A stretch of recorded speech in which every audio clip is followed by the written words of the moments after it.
La carrera docente simplemente por vocación. Después mi formación específica porque era lo que más me gustaba en ese momento. Estaba apasionada con los orígenes de cualquier cosa. Pues es un reto personal cada año, ¿no? Plantearte cada diciembre cómo vas a hacer las cosas y cómo se van a desarrollar. Cada año es un nuevo reto y cada vez es más difícil, pues entre otras cosas debido a la nueva ley que estamos sufriendo y la que vamos a sufrir a partir del curso próximo. Sí, hay una corriente de desprestigio enorme después de haberse gastado ingentes cantidades de dinero en lo que es dar prestigio al profesorado, concretamente aquí en la Comunidad de Madrid, pues ahora están haciendo la labor contraria. Se daba dentro del mismo gobierno, esa no es ninguna disyuntiva, es simplemente una paradoja, ¿no? Por un lado teníamos a la presidenta que se gasta el dinero en prestigiar al profesor y por otro lado teníamos a la encargada de educación que hacía exactamente lo contrario y luego la propia presidenta le siguió la cuerda y aumentó ese desprestigio que tenemos hoy en día. Ya sabéis, nos consideran vagos, como si no hiciéramos nuestro trabajo. Imaginaos que, tal y como está el instituto a esta hora de la mañana, fuéramos vagos de verdad, ¿no? O sea, me parece patético que estemos considerados así. Lo peor de todo es que la influencia en el resto de la sociedad es enorme, claro, porque la gente escucha y hay algunos que no tienen suficiente criterio como para saber que realmente esto esas palabras les llegan muy hondos y lo único que son capaces es de repetir lo mismo siempre, ¿no?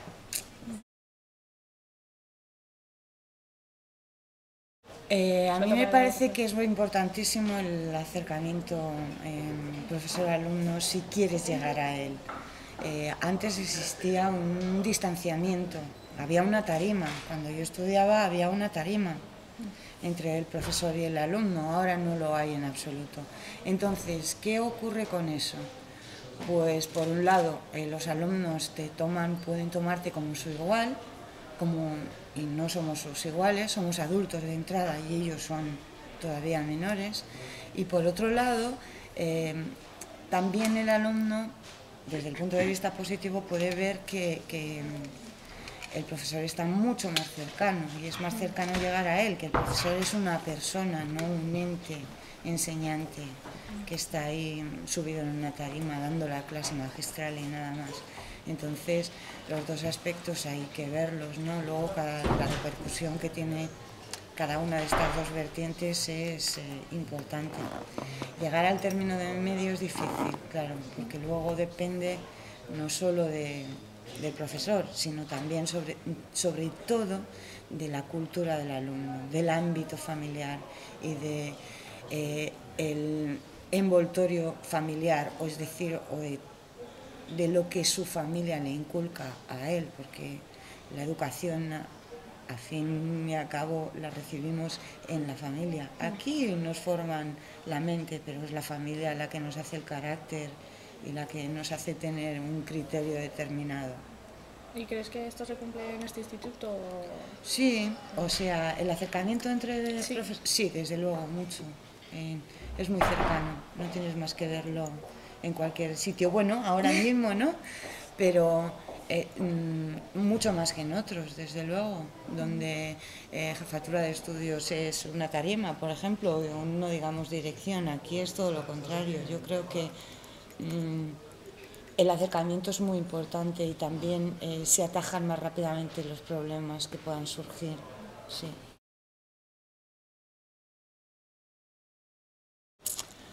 Pues mira, el fracaso escolar es debido en primer lugar a la motivación y como he dicho antes y vuelvo a decir ahora, interviene el factor familiar y el ambiente familiar, lo primero y lo más importante. Si una familia te motiva y te han puesto una meta te ha ayudado a que tú tengas una meta desde que eres pequeño, no va a haber fracaso escolar a pesar de que la familia sea más o menos pudiente económicamente. Estamos en un sitio en el que precisamente aquí se iguala todo, da lo mismo que haya más riqueza o menos riqueza en la familia, las posibilidades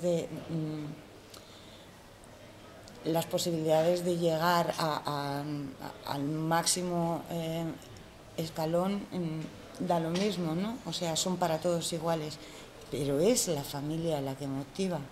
Claro que motivamos los profesores, pero la familia tiene que estar ahí respaldando siempre.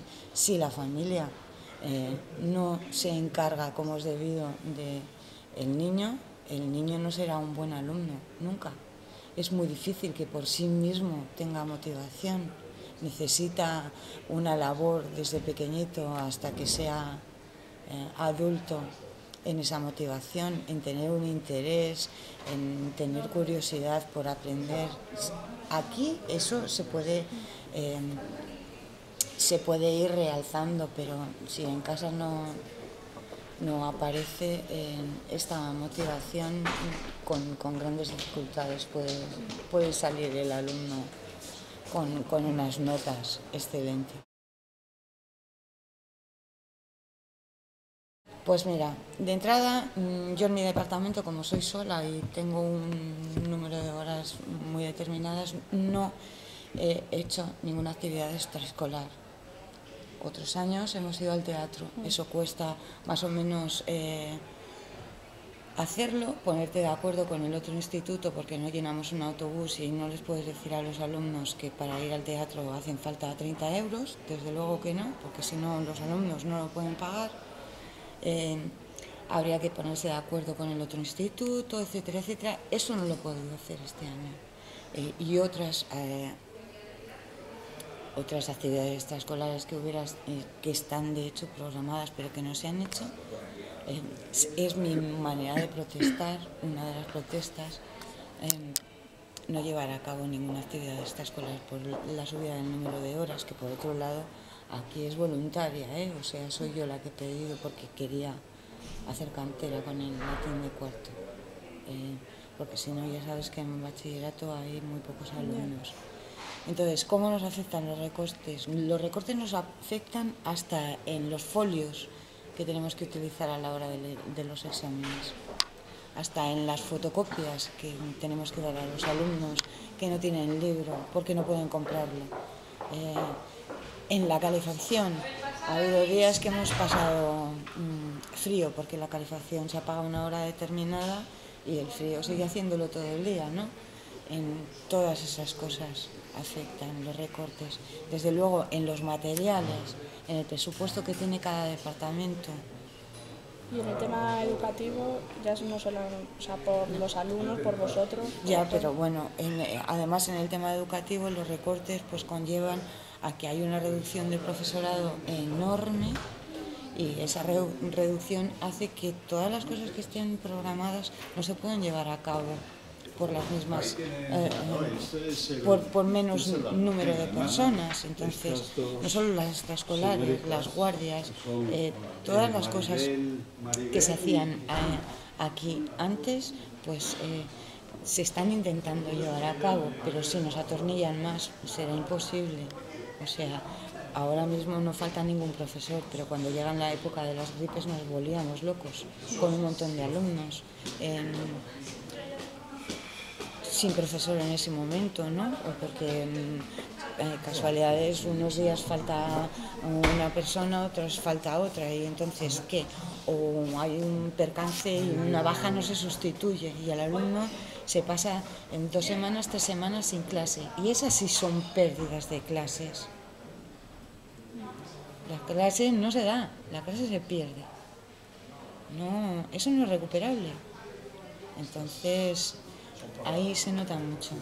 Si las bajas no se cubren tampoco, pues tampoco se contrata al personal que se ha quedado en el paro.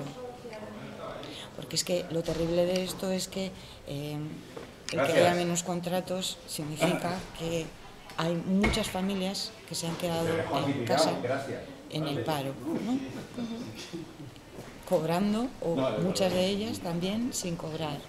Y hay un montón de gente que llevaba años preparando las oposiciones y que de repente se ve sin ningún fin, sin ningún aliciente. ¿Qué va a pasar aquí? Como en Grecia, que van a empezar a subir los índices de suicidio en un país de sol también, como en Grecia.